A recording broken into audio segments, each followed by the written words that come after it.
First of all, an upper story attitude toward wealth allows us to be content with the simple things. Ecclesiastes 5:18. Here's what I've seen to be good.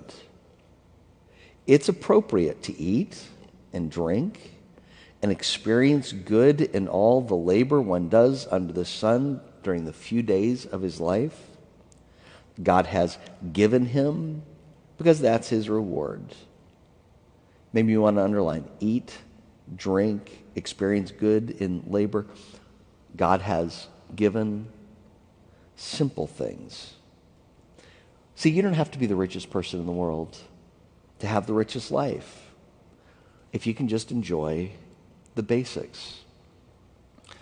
I've had the opportunity to visit some of the poorest places in the world in my trips to Ecuador and India. When I went to Ecuador, I saw people who lived in homes that were built out of what you and I would call junk, trash. Went to India. Before I went to India, there was a woman here in the church who was a native of India, who grew up in India, who said, "Brett, when you go to India, you'll see the greatest poverty you've ever seen." She was right. The first night we were there in New Delhi, we worshiped with a group of Burmese Christians that lived there in Delhi. They'd been moved there by the UN. And at the end of the service, they asked me to pray before we left with the group that was still there. I am not a crier, but I couldn't pray. I began to weep, and I couldn't control it. And I was not weeping because of their poverty, although they were very poor. What made me weep was their joy.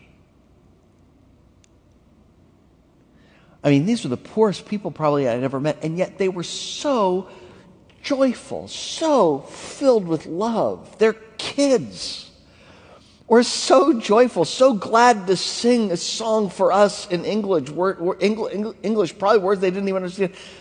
They're just so filled with joy, and I was just overwhelmed. I thought, these kids have more joy than most entitled American kids who have so much more stuff than they will ever enjoy.